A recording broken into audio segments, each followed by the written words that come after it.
Practice at 4.2 त्यामधला first question. Chetna store paid total GST of ₹1,05,000 at the time of purchase and collected GST ₹1,22,500 at the time of sale during 1st of July 2017 to 31st July 2017. Find the GST payable by Chetna store. Question अगदी लांबलचक question दिलेला आहे, but हा question जो आहे याचं solution फक्त एका लाईनमध्ये असणार आहे. कसं असणार आहे बघा. क्वेश्चन काय दिलेला आहे, एक चेतना स्टोर दिलेला आहे, एक स्टोर दिलेला आहे. त्यानंतर त्याचा जो सेल झाला during 1st July to 31st जुलै म्हणजे जुलैमध्ये जेवढा सेल झाला तर त्या सेलवरती त्यांनी किती GST पे केला at the time of purchase आणि किती GST सेलच्या वेळेस त्यांनी कलेक्ट केलेला आहे ती व्हॅल्यू दिलेली आहे. तर आपल्याला फाइंड करायचं आहे GST payable by Chetna store. तर सगळ्यात आधी GST पेएबल आपल्याला फाइंड करायचं आहे. GST पेएबल म्हणजे लगेच लक्षात आला पाहिजे आपल्याला फॉर्म्युला. पेएबल GST और GST पेएबल काय असतो is equal to output tax minus input tax किंवा input tax credit. Output tax minus ITC. Okay, हा आहे फॉर्म्युला किंवा हे आहे रिलेशन. आता आपण हे रिलेशन कसं यूज करणार. आपल्याला इन्फॉर्मेशन काय दिलेली आहे की एक स्टोर आहे, या स्टोरने स्टोर काहीतरी माल खरेदी करतो किंवा काहीतरी प्रॉडक्ट्स तो घेतो त्यावेळेस त्यांनी GST किती पे केलेला आहे at the time of purchase. Purchase म्हणजे ही झाली इनपुट साईड, ही झाली आउटपुट साईड. ठीक आहे, जेव्हा तो काही परचेस करते ते स्टोर त्यावेळेस त्यांनी किती GST पे केलेला आहे ₹1,05,000 एवढा GST त्यांनी पे केलेला आहे. आणि त्यानंतर त्यांनी ते प्रॉडक्ट्स विकले, सेल केले आणि त्यानंतर त्यापासून त्यांनी किती GST कलेक्ट केलेला आहे तो कलेक्टेड GST आहे 1,22,500. सो हा GST त्यांनी किंवा हा टॅक्स त्यांनी कलेक्ट केलेला आहे. तर यावरून आपल्याला फाइंड करायचं आहे GST पेएबल. आता आपल्याला माहिती आहे आउटपुट टॅक्स म्हणजे काय, जो काही टॅक्स कलेक्ट केला जातो ज्यावेळेस एखादा प्रॉडक्ट सेल केला जातो दॅट इज आउटपुट टॅक्स. आणि इनपुट टॅक्स म्हणजे काय, ज्यावेळेस एखादा प्रॉडक्ट परचेस केला जातो त्यावेळेस जो टॅक्स तो स्वतः पे करतो त्याला आपण बोलतो इनपुट टॅक्स. म्हणजे आता थोडक्यात आपण असं कन्सिडर करू की हा एक रिटेलर आहे, इथे एक कन्झ्युमर असणार आहे आणि इकडे एक होलसेलर असणार आहे. कन्झ्युमरकडून जेवढा टॅक्स त्यांनी कलेक्ट केलेला आहे म्हणजे ही value this is output tax. आणि होलसेलरला त्यांनी जेवढा टॅक्स पे केलेला आहे म्हणजे ही value this is nothing but input tax और इनपुट टॅक्स क्रेडिट. ओके, त्यामुळे GST पेएबल काय असणार आहे, या टॅक्समधून किंवा ह्या GSTच्या व्हॅल्यूमधून ही GSTची व्हॅल्यू मायनस करा, that will be GST payable. समजलं काय सांगितलं किंवा कसा हा क्वेश्चन सॉल्व्ह करायचा आहे. त्यामुळे इथे अजून आपण असं लिहू शकतो हियर GST किंवा टॅक्स बोलू शकतो GST or tax paid at the time of purchase. At the time of purchase. Purchase म्हणजे काय, खरेदीच्या वेळेस. या साईडला परचेसच्या टाईमचा टॅक्स आणि या साईडला असणार आहे सेलच्या टाईमचा tax. So GST or tax paid at the time of purchase is equal to ₹1,00,500.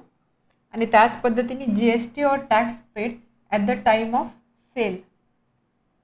सेलच्या वेळेस त्यांनी किती GST पे केलेला आहे किंवा सेलच्या वेळेस त्यांनी किती GST कलेक्ट केलेला आहे तो GST आहे 1,22,500. ओके, त्यामुळे आपण लिहिणार therefore this is nothing but परचेसच्या वेळेसचा म्हणजे ह्या साईडचा this is input tax.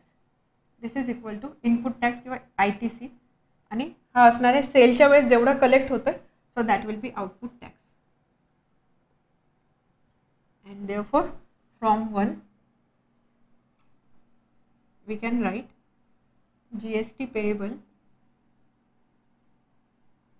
is equal to output tax 1,22,500 minus input tax 1,00,500. values correct आहे.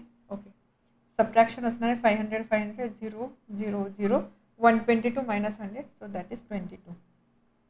सो GST पेएबल किती असणार आहे ₹22,000. समजलं कसा क्वेश्चन सॉल्व्ह केलेला आहे. प्रत्येक वेळेस अशा टाईपचे क्वेश्चन्स असतात, परचेस सेल अशा काही गोष्टी असतात त्यावेळेस नेहमी जे आपण चेन लक्षात जे आपण चेनचा स्टडी केलेला ट्रेडिंगची जी चेन आहे ती नेहमी लक्षात घ्या. एक मॅन्युफॅक्चरर असतो, त्यानंतर होलसेलर किंवा डिस्ट्रीब्युटर असतो, रिटेलर असतो, कन्झ्युमर असतो. कोणत्याही बॉक्समध्ये किंवा ह्या स्टेजला किती टॅक्स पे केला आपण तो कसं कॅल्क्युलेट करतो. इथे किती टॅक्स कलेक्ट झालेला आहे म्हणजे आउटपुट टॅक्स, त्याच्यामधून किती टॅक्स ऑलरेडी पे केलेला आहे यांचा जो डिफरन्स असतो तो डिफरन्स आपण नेहमी GST म्हणून कन्सिडर करतो. म्हणजे output tax minus input tax credit किंवा इनपुट टॅक्स तो जो डिफरन्स असतो तो डिफरन्स आपण GST म्हणून पे करतो.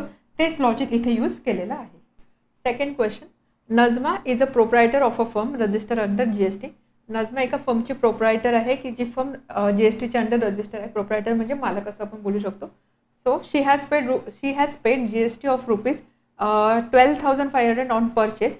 तर तिने पे केलेला आहे जीएसटी ज्यावेळेस ती वस्तू खरेदी करते. परचेसच्या वेळेस तिने पे केलेला आहे जीएसटी आहे 12,500 अँड कलेक्टेड 14,750 ऑन सेल. त्यानंतर त्या वस्तू ज्यावेळेस ती विकते त्यावेळेस तेवढा टॅक्स ती कलेक्ट करते. Okay, so what is the amount of ITC. तर इनपुट टॅक्स क्रेडिट किती आहे ते आपल्याला फाइंड करायचे आहे to be claimed.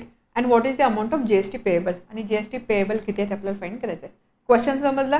GST payable आहे, लगेच डोळ्यासमोर आला पाहिजे. जीएसटी पेएबल म्हणजे काय, किती जीएसटी पे करायचं आहे. That is equal to output tax minus input tax, किंवा आपण असं बोलू शकतो output tax minus ITC. Okay, किंवा या व्यतिरिक्त बॉक्सच्या फॉर्ममध्ये लक्षात घ्यायचं काय सांगितलेलं आहे की एक फर्म आहे which is register under GST. तर परचेस म्हणजे ही साईड परचेस असं आपण बोलू शकतो की परचेसच्या वेळेस जो जीएसटी पे केला जातो, परचेसच्या वेळेस जो जीएसटी किंवा जो टॅक्स पे केला जातो तो आपण इथे लिहितो. आणि जो टॅक्स कलेक्ट केला जातो at the time of sale, सेलच्या वेळेस जो टॅक्स कलेक्ट केला जातो तो आपण इथे लिहितो. This is output tax and this is input tax. ठीक आहे, सिम्पल. जर कन्फ्युजन होत असेल तर अशा पद्धतीने तुम्ही लक्षात ठेवू शकता. या साईडला परचेस असणं, काहीतरी ती विकत घेणार, काहीतरी सेल करणार. परचेस आहे, सेल आहे. विकत घेते त्यावेळेस टॅक्स पे करणार, ज्यावेळेस ती सेल करते त्यावेळेस ती काहीतरी टॅक्स घेणार आहे, टॅक्स कलेक्ट करणार आहे.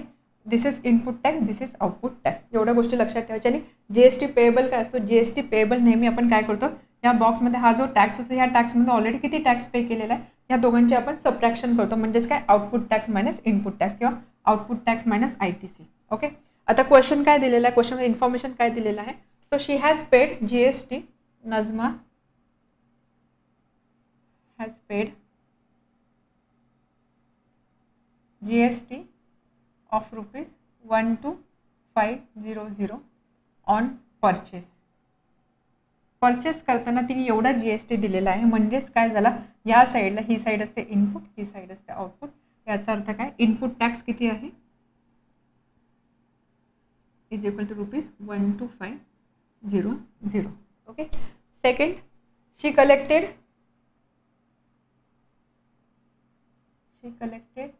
Rupees 14,750 on sale. सेल करते, टॅक्स कलेक्ट करते. So this is output tax. Output tax किती आहे रुपीज 14,750. ओके, आपल्याला विचारलं काय, what is amount of ITC. So therefore ITC किती असणार आहे, इनपुट टॅक्स क्रेडिट असणार आहे, इनपुट टॅक्स एवढं. So that is equal to 12,500 rupees. आणि त्यानंतर amount of GST payable, amount of GST payable, GST payable काय असतं नेहमी, output tax minus input tax credit. Therefore म्हणजे इथे असणारा टॅक्स, किती टॅक्स कलेक्ट होता आणि किती टॅक्स ऑलरेडी पे केलेला आहे त्यांचा डिफरन्स. आउटपुट टॅक्स आहे 14, so that is equal to 14,750. यामधून आपण मायनस करणार 12,500. सो 250 आणि इथे असणार 2 रुपीज 2250. हे झाले GST पेएबल. त्यामुळे आपण एंडला लिहू शकतो amount of ITC to be claimed is rupees 12,500 and amount of GST payable is rupees 2250. Next question, question number 3. या क्वेश्चनमध्ये मल्टिपल ट्रेडर्स आहे, त्यामुळे क्वेश्चन नीट केअरफुली वाचा, काय काय इन्फॉर्मेशन दिलेले आहे. Question is Amir enterprise purchase chocolate sauce bottles and paid GST of rupees 38,000. तर आपण काय करूया, जी इन्फॉर्मेशन दिलेली आहे ना ती इन्फॉर्मेशन आपण लगेच लिहून घेऊया. What is given, Amir enterprise purchase chocolate sauce bottle. So इथे फर्स्ट असणार आहे अमीर एंटरप्राइजेस, अमीर एंटरप्राइज. अमीर एंटरप्राइजने काय केलं, चॉकलेट सॉसची बॉटल परचेस केलेली आहे. परचेसच्या टाईमला त्यांनी GST पे केलेला आहे रुपीज 3,800. सो एवढा GST त्यांनी पे केलेला आहे at the time of purchase. Okay, he sold those bottles to. नंतर ह्या ज्या चॉकलेट बॉटल्स आहेत पुढे जाऊन त्यांनी सेल केलेलं आहे टू अकबारी ब्रदर्स.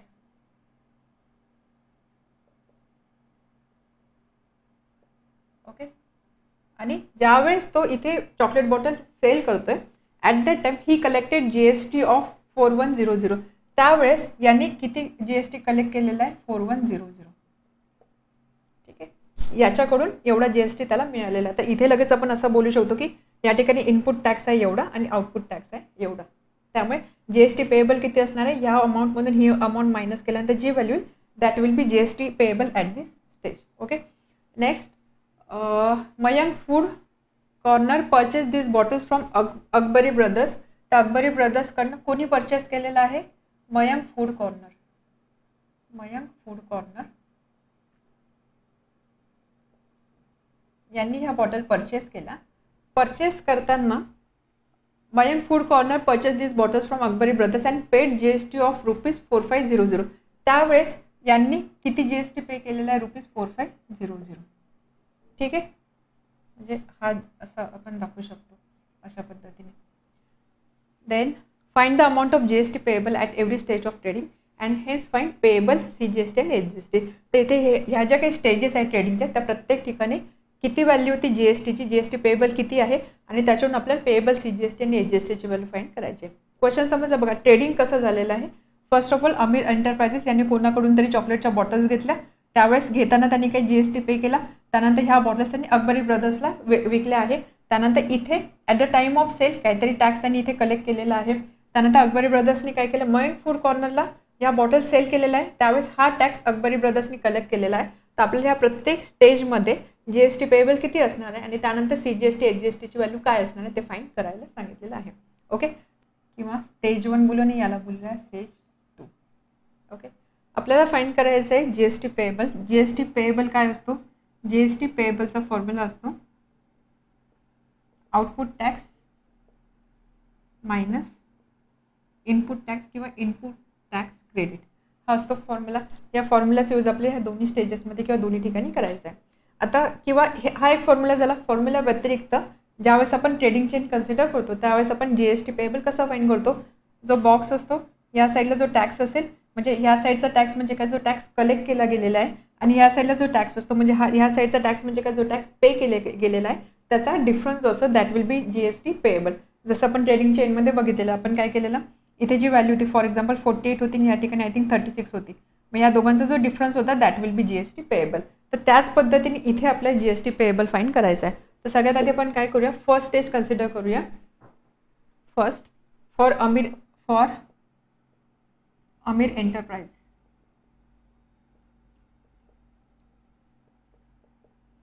अमीर एंटरप्राइजनी ज्यावेळेस चॉकलेट सॉसच्या बॉटल खरेदी केलेल्या आहे त्यावेळेस त्यांनी किती टॅक्स पे केला? 3800. So tax paid at the time of purchase. Tax paid at the time of purchase. परचेसच्या वेळेस जो टॅक्स पे केला जातो त्याला आपण बोलतो इनपुट टॅक्स किंवा ITC आणि ती व्हॅल्यू आहे ₹3800. त्यानंतर टॅक्स कलेक्ट केला जातो at the time of sale.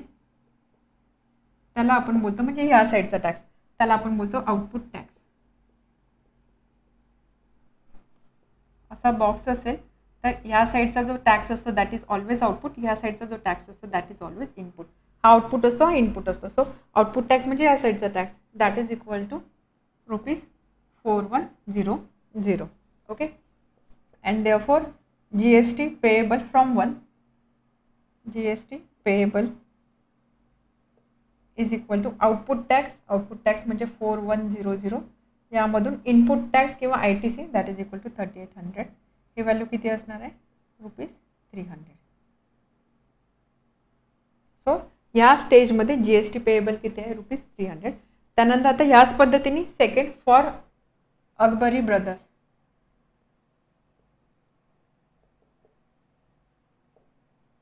यांच्यासाठी आउटपुट टॅक्स काय असणार आहे? आउटपुट टॅक्स म्हणजे काय? जो टॅक्स त्यांनी कलेक्ट केलेला आहे at the time of sale. या बॉक्सच्या या साईडचा आउटपुट टॅक्स असणार या साईडचा इनपुट टॅक्स असणार आहे. जेवढा टॅक्स त्यांनी कलेक्ट केला at the time of sale that is output tax. So या ठिकाणी आउटपुट टॅक्स असणार आहे ₹4500 आणि याच्यासाठी इनपुट टॅक्स काय असणार आहे? इनपुट टॅक्स असणार आहे या साईडला जो टॅक्स त्यांनी पे केलेला आहे that is ₹4100. Therefore GST payable is equal to input टॅक्सला आपण ITC बोलतो. So input tax is equal to ITC. So GST payable from 1, इथे बोलू फ्रॉम 1. त्याच पद्धतीने इथे सुद्धा आपल्याला मेन्शन करावं लागेल from 1. GST payable is equal to output tax 4500 minus input tax that is equal to ₹400. तर हा झाला अकबरी ब्रदर्ससाठी GST पेएबल. अशा 2 स्टेजेसमध्ये आपण GST पेएबल फाइंड केलेला आहे. आपल्याला फाइंड करायचं आहे GST payable at every stage of trading as well as find payable CGST and HGST. तर याच्याच खाली आपण लिहू शकतो सिन्स CGST आपल्याला माहिती CGST आणि HGST या दोन्ही व्हॅल्यू सारख्या असतात आणि ह्या व्हॅल्यू असते is equal to half of total GST value, right. Therefore payable CGST is equal to payable HGST is equal to half of GST म्हणजे हाफ ऑफ ₹150. त्यामुळे फर्स्ट स्टेजसाठी ह्या स्टेजसाठी CGSTची व्हॅल्यू असणार ₹150 आणि HGSTची पण व्हॅल्यू असणार आहे ₹150. त्याच पद्धतीने अकबरी ब्रदर्स या स्टेजसाठी HGST payable is equal to CGST payable is equal to half of GST that is equal to ₹200. आता हे फक्त आपल्याला एंडला एकदा मेन्शन करावं लागणार आहे. सो फायनल आन्सर अमीर एंटरप्राइजेस आणि अकबरी ब्रदर्स. तर यासाठी GST पेएबल असणार आहे अमीर एंटरप्राइजेससाठी ₹300, CGST असणार आहे त्याच्या हाफ आणि HGST असणार आहे अगेन सेम. अकबरी ब्रदर्ससाठी GST पेएबल आहे ₹400, CGST असणार आहे ₹200 आणि HGST असणार आहे ₹200. ठीक आहे. एवढ्याच ठिकाणी टॅक्सेस पॉसिबल आहे. पुढची इन्फॉर्मेशन दिली नाही त्यामुळे फक्त स्टेज 1 आणि स्टेज 2 एवढ्या 2 ट्रेडिंगच्या स्टेजेस आपल्याला कन्सिडर करावं लागणार आहे. आता बघूया नेक्स्ट क्वेश्चन काय आहे. Question number 4.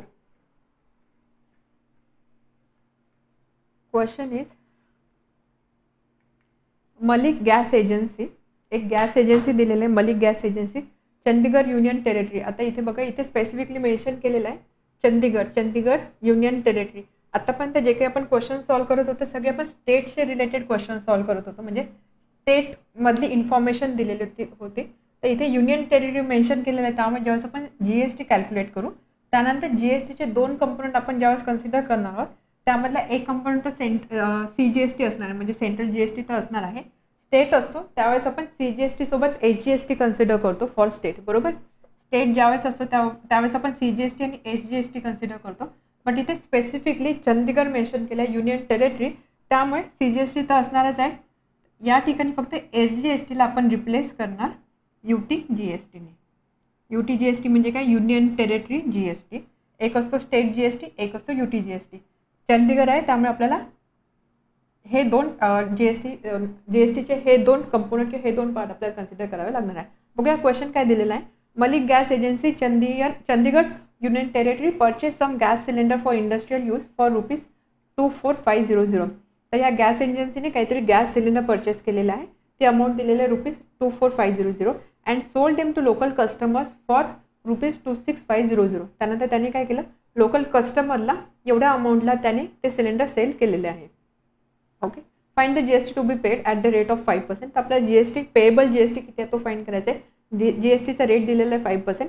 Hence CGST and UTGST to be paid for this transaction. तर या ट्रान्झॅक्शनसाठी CGST काय असणार आहे UTGST काय असणार आहे ते आपल्याला फाइंड करायचं आहे. ब्रॅकेटमध्ये दिलेलं आहे for union territories there is UTGST instead of HGST. ही गोष्ट आपल्याला माहिती आहे. Question is Malik gas agency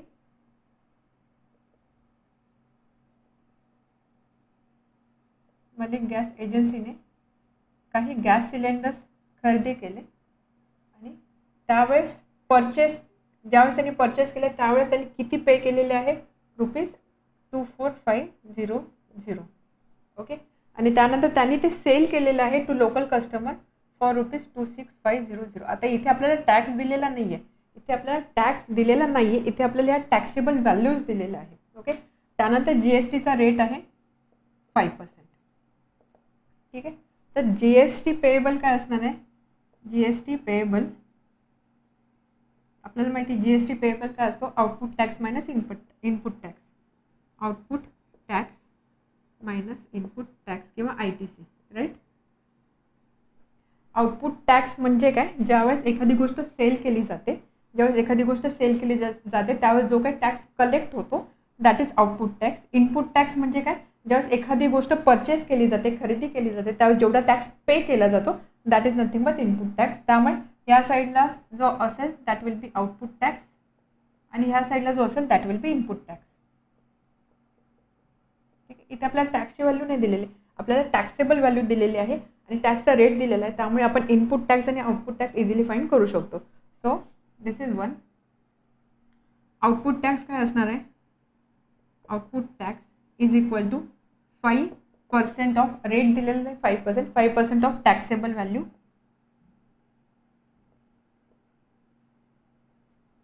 so 5% of इथे सेल केलेलं आहे ती प्राइस आहे 26500 म्हणजे 5% of taxable value 5% of 26500 that will be output tax. आणि त्यानंतर ठीक आहे आपण कॅल्क्युलेट करून घेऊ. सो 5/100 मल्टिप्लाइड बाय 26500, 0 कॅन्सल होणार, 265 इंटू 5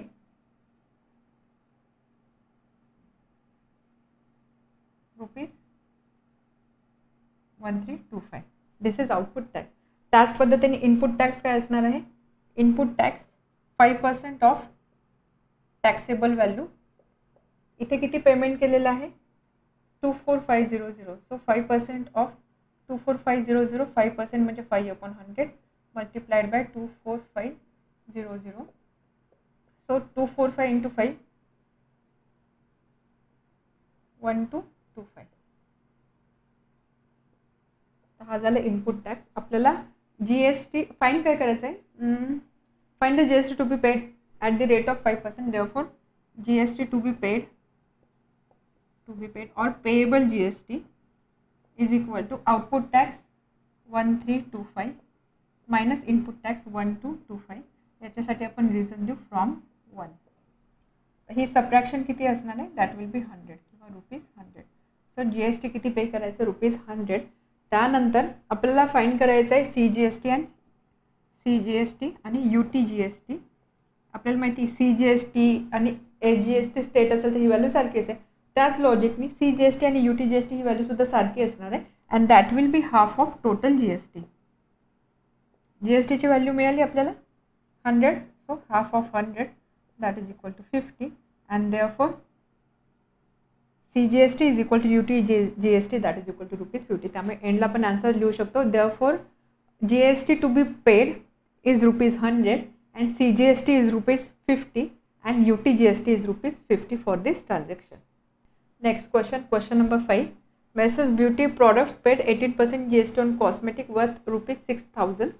तर एक ब्युटी प्रॉडक्ट नावाची कंपनी असेल, फर्म असेल, त्याने काय केलं 80% GST कॉस्मेटिक वरती पे केलेला आहे. त्या कॉस्मेटिकची वर्थ आहे ₹6,000 and sold to customer for ₹10,000. आणि त्यानंतर त्याने ते ब्युटी प्रॉडक्ट कस्टमरला ₹10,000 सेल केलेलं आहे. What are the amount of CGST HGST shown in the tax invoice issued. तर आपल्याला विचारलेलं आहे CGST आणि HGST अमाऊंट किती असणार आहे जे टॅक्स इनवॉइस इश्यू झालेलं आहे त्यामध्ये. आता हा क्वेश्चन थोडासा ट्रिकी आहे कारण आपल्याला आतापर्यंत काय सवय, आपण काय करतो input tax output tax find करतो, त्यानंतर GST टॅक्सेबल GST म्हणजे काय त्या दोघांची सबट्रॅक्शन आपण असं कन्सिडर करतो. पण इथे क्वेश्चन केअरफुली वाचा. इथे काय विचारलेलं आहे, what are amount of CGST आणि HGST shown in the tax invoice issued. जो टॅक्स इनवॉइस इश्यू झालेला आहे त्याच्यामध्ये CGST आणि HGSTची अमाऊंट काय, म्हणजेच काय कस्टमरनी किती CGST आणि किती HGST पे केला ते आपल्याला फाइंड करायचं आहे. कस्टमरनी बघा ब्युटी प्रॉडक्ट त्यांनी एका कस्टमरला प्रॉडक्ट सेल केलेला आहे.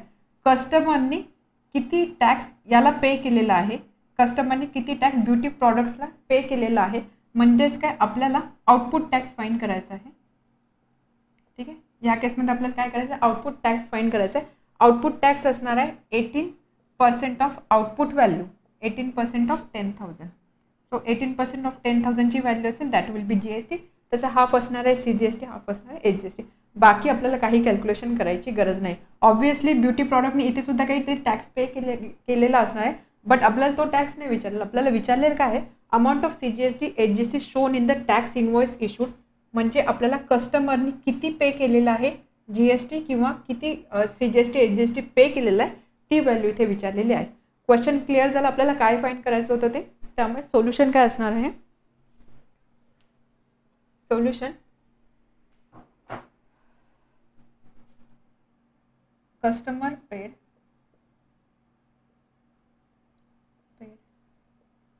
रुपीज 10,000.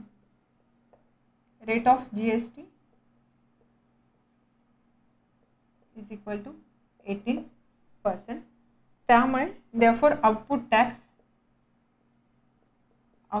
म्हणजेच काय GST, so that is equal to 18% of this value.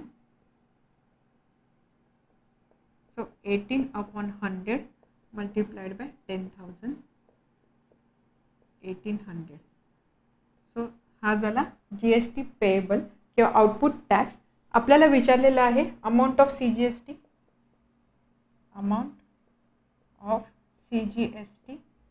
and SGST in tax invoice. So that is equal to half of total output tax किंवा GST आपण बोलू शकतो. So that is equal to 900 rupees 900. ठीक आहे, समजलं? Solution समजलं? परत एकदा सांगते, इथे आपण हे असं का केलेलं आहे. आत्तापर्यंत आपण काय करत होतो, आपण GST पेएबल म्हणजे आउटपुट टॅक्स आणि इनपुट टॅक्स त्याचे सबट्रॅक्शन करत होतो, त्याच्यावरून आपलं GST पेएबल मिळत होता. बट इथे क्वेश्चन काय, इथे क्वेश्चन आहे आपल्याला फाइंड करायचे CGST HGST shown in the tax invoice issued. म्हणजे कस्टमर ज्यावेळेस तो प्रॉडक्ट घेणार आहे त्याला जो टॅक्स इनवॉइस मिळणार आहे त्याच्यामध्ये किती GSTची व्हॅल्यू आहे थोडक्यात ते आपल्याला कॅल्क्युलेट करायचं आहे. कस्टमरसाठी आपल्याला फक्त ते कॅल्क्युलेट करायचं आहे, त्यामुळे इथे आपल्याला फक्त आउटपुट टॅक्स कन्सिडर करावं लागणार आहे. आउटपुट टॅक्स म्हणजेच काय 18% ऑफ 10,000 ही असणार आहे टोटल व्हॅल्यू, आणि याच्या हाफ असणार आहे CGST, याच्या हाफ असणार आहे HGST. सो 900. त्यामुळे एंडला लिहू शकता तुम्ही amount of CGST and SGST shown in the tax invoice issued is rupees 900 and rupees 900 respectively. Next question number 6. आता जनरली ह्या टाईपचे क्वेश्चन एक्झाममध्ये विचारत नाही, थोडं ॲक्टिव्हिटी टाईपचा क्वेश्चन आहे.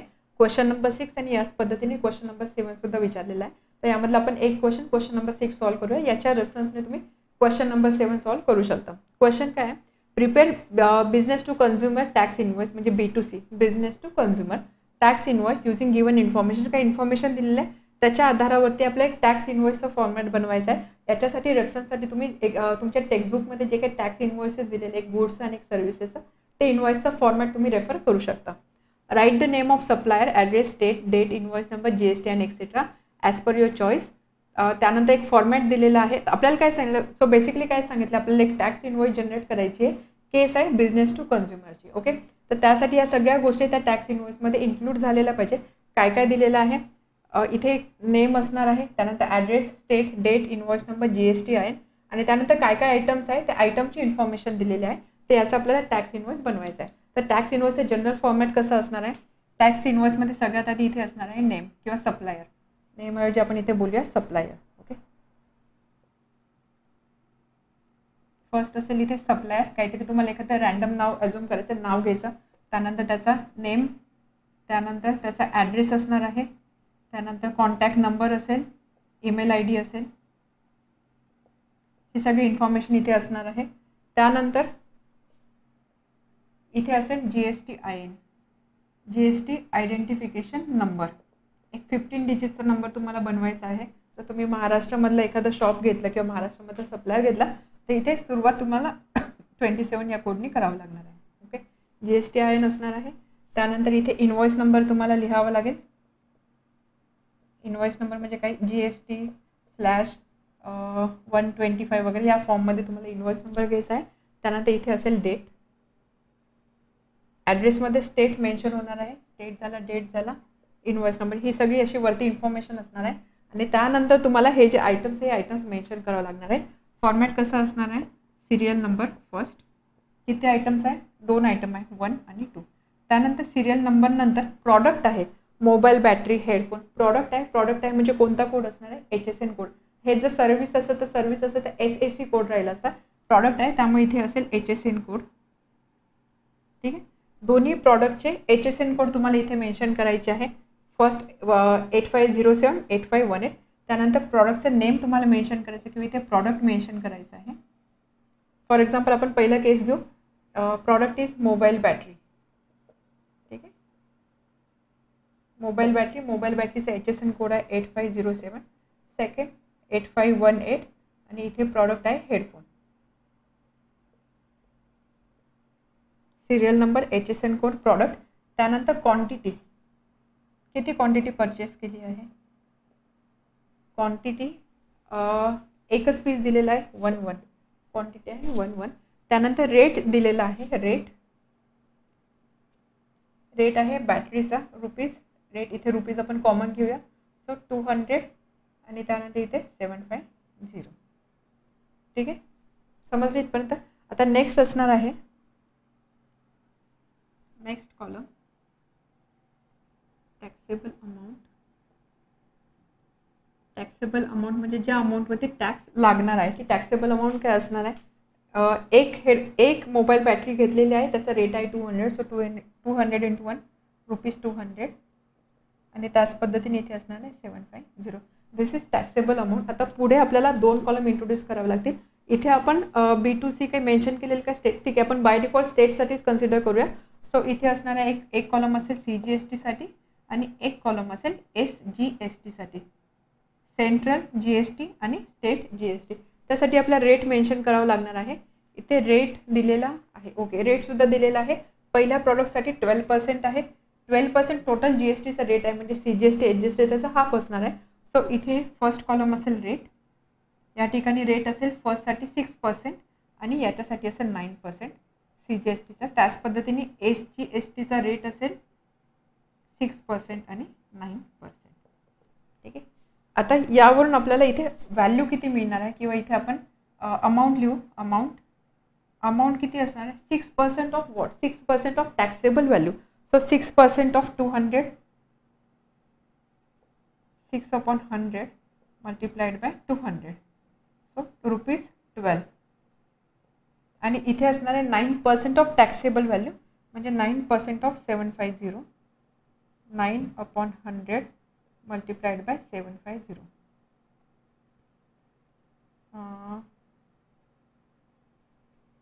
9 × 15/2 हे व्हॅल्यू असेल 135/2, 67.5.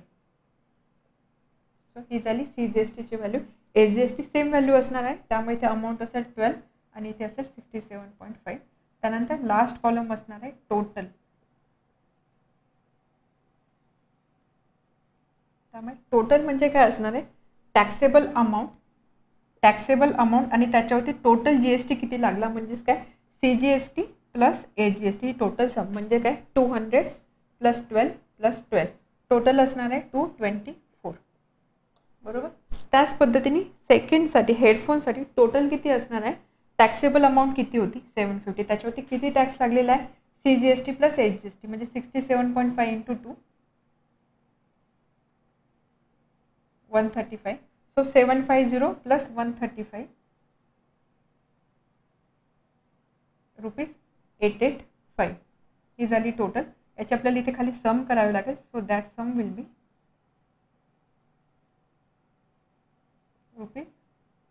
₹1109. तर अशा पद्धतीने तुम्हाला टॅक्स इनवॉइस बनवायचा आहे. तर याच पद्धतीने नेक्स्ट एक्झाम्पल आपण बघूया काय दिलेलं आहे. Prepare business to business. आपण B2C टॅक्स इनवॉइस बनवला, आता आपल्याला B2B टॅक्स इनवॉइस बनवायचा आहे. As per details given below, name of supplier, address, date etcetera as per your choice. आपल्या चॉईसने आपल्याला हे सगळ्या गोष्टी घ्यायच्या आहे. फक्त यामध्ये काय असणार आहे, सप्लायर आणि रिसिपियंट अशा 2 तुम्हाला रोज घ्यावे लागणार आहे आणि प्रत्येकाचं GST आयन सुद्धा मेन्शन करावं लागणार आहे. 2 ॲड्रेसेस, 2 नेम, 2 सगळ्या काही गोष्टी डबल असणार आहे. त्यानंतर सेम इनवॉइस नंबर असेल, डेट असेल आणि त्यानंतर असं तुम्हाला एक टेबल बनवायचा आहे. टेबल सेमच असणार आहे, पेन्सिल बॉक्स, जिक्सॉ पझल, त्यानंतर HSN कोड दिलेला आहे, रेट दिलेला आहे, GSTचा रेट दिलेला आहे. सो ह्याच पद्धतीने तुम्हाला टेबल बनवायचा आहे. आय होप तुम्ही हा क्वेश्चन असाइनमेंट म्हणून करू शकता. तर अशा पद्धतीने आपला प्रॅक्टिस सेट 4.2 कंप्लीट झालेला आहे.